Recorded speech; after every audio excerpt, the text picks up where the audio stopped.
back to another episode of Wellness Chronicles. This is where you will get simplified information on how to manage and how to live well with diabetes in an easy and simple manner. My name is Pooja Patel. I'm a registered nurse and diabetes educator from Toronto, Canada. This episode, I want to talk about the most powerful tools, powerful pieces of technology in the diabetes world that I believe is the most effective for managing your diabetes.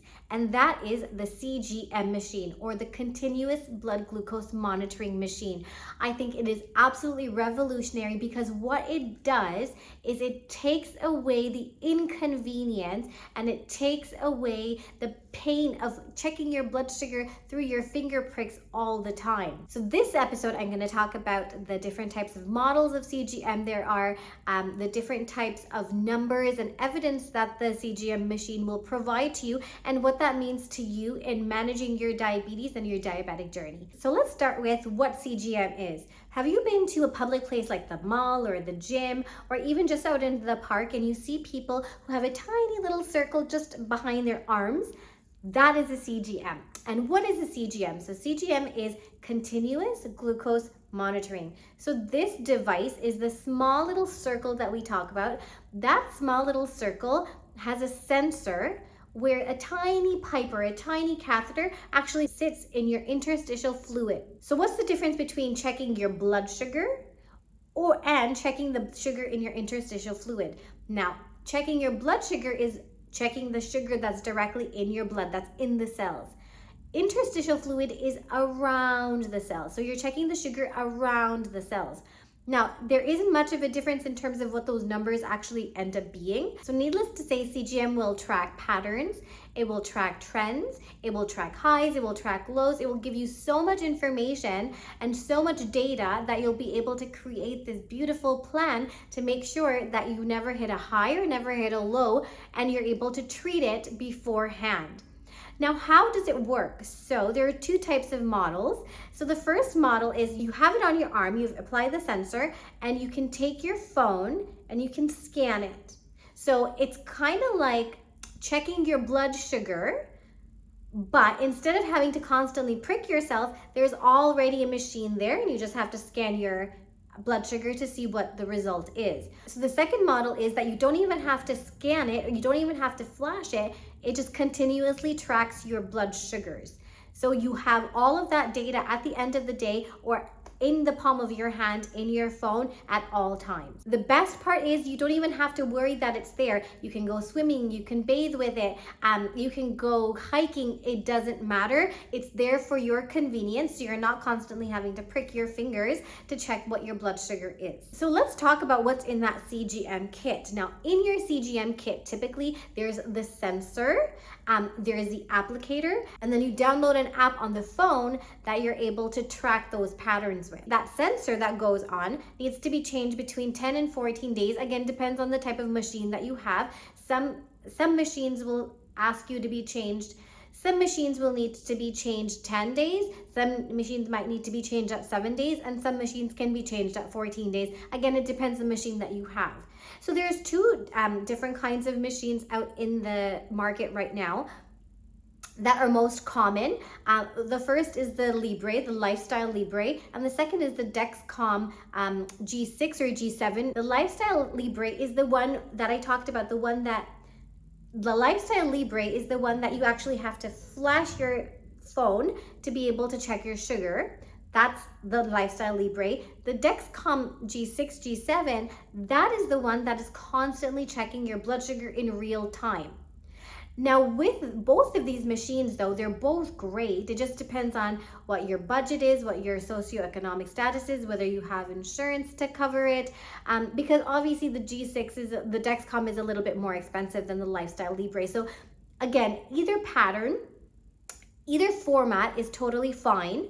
It depends on your preference and depends on your budget. So the Lifestyle Libre is what you would call intermittent scanning, And the G6 or the Dexcom G6 is the one that checks your sugar in real time, that is continuously scanning your blood sugars. Even the application of it is quite simple. Your physician, your family physician, or a diabetes educator can show you how to apply it, and then you can do it at home once you've got the hang of it. Again, it's just an applicator, the sensor, and it just goes on behind your arm or in your abdomen, wherever you want. Now, every time you change the sensor, so every time you change that little circle, you need to rotate your site. So if you have it on one arm, one cycle, you should have it on the other arm, the other cycle, and then on your tummy, on different sides of your tummy. And the reason for that is because it keeps the tissue of your arm and your tummy healthy, so that way it does not end up getting lumpy. Now, as a diabetes educator, I think both machines are great. It's whatever works for you,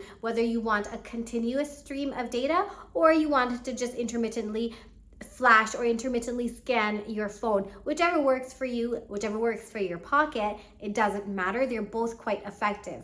Now, Diabetes Canada, American Diabetes Association, they all have compiled plenty of research, and based on that is recommended for is patients who have type 1 diabetes who are on an insulin pump or take insulin multiple times a day, or the patients who have type 2 diabetes who also take insulin multiple times a day, and thirdly, those patients who have frequent hypoglycemic episodes. So children, for example, the elderly, for example, these populations who are more vulnerable, who might not understand that they're going to be experiencing a high or a low. As a diabetes educator, I recommend it for one more population, and that population is those patients who have been diagnosed with pre-diabetes or have just been diagnosed with type 2 diabetes, because it is so revolutionary. And I completely empathize with the fact that checking your blood sugar 4 times a day and pricking your fingers, make your fingers sore,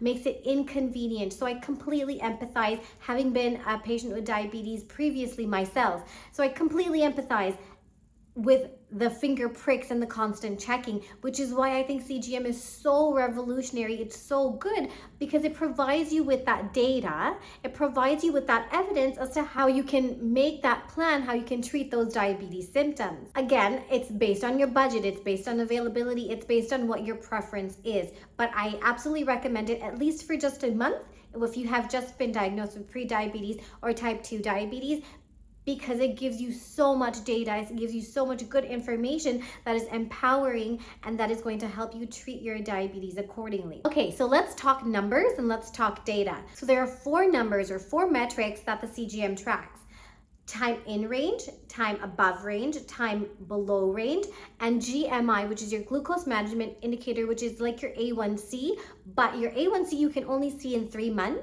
When you go to the doctor and you get that blood test. The GMI you can see anytime you want to, because it gives you that average, it gives you that pattern that you can only get at 3 months with your A1C. So it gives you that great information as to how you're doing.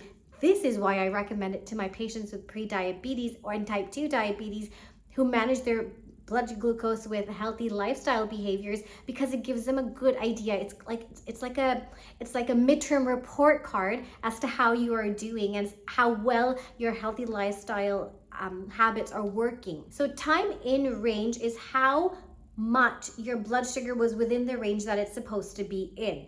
So the American Diabetes Association and Diabetes Canada recommends that your time in range sugar, you should be within range for 70% of the time. Now, time above range is basically that. It's how often or how much time your sugar was above the range that it's supposed to be at. Now, American Diabetes Association and Diabetes Canada, they recommend that your time above range should be less than 25% of the time, and time below range is your hypo episodes should be overall less than 4%. I know these numbers can be really overwhelming and really difficult to even remember. So what I've created is a little cheat sheet, which is in the link below.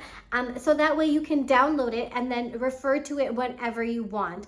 So that way you have a good reference as to where you are and how you're trending with your CGM. So is it really worth having all this data? So let me give you some evidence. There was a study that was done with 158 patients over 24 weeks with patients with type 2 diabetes who were on insulin multiple times a day. So the study concluded three things. Patients who used CGM compared to those who were using finger sticks had lower A1Cs, had more time within range, and less time above range. So they were able to track those patterns and treat them accordingly compared to those who were using those finger sticks. So now patients with type 1 diabetes, including adults and including children who use the CGM, who are taking insulin multiple times a day or who were on an insulin pump, those who use the CGM decreased their A1C significantly, decreased the time above range significantly, and most importantly, decreased the time and duration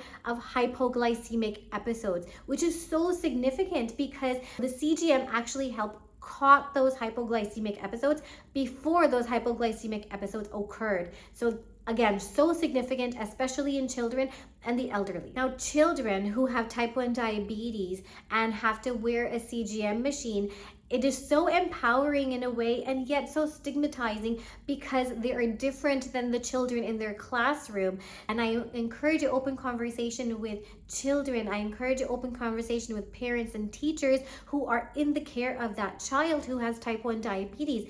And again, children, of course, because they're developing, they're going to feel stigma, that stereotypical shame and embarrassment. They're going to feel shy. Most importantly, they're going to feel different, which is why psychosocial and emotional support is just as important as physical support for these children because of what they have to face every day. With my younger patients, I love to use storytelling as a tool to empower them, to make them understand concepts that are difficult for them to understand. This is what actually led me to write a children's book called Layla and Didi, and it's exactly about that. It's about a little girl, Layla, who has a CGM for the first time, and she goes to school with it, and she has that fear, that shame, that embarrassment, that what will her peers say, what will her classmates say, and how will it impact her, whether they'll be friends with her or not. So through that power of storytelling, I love to have that conversation with my younger patients about the importance of the CGM in their own lives. The link of the book is actually in the description for your reference, so if you want to order it and have that conversation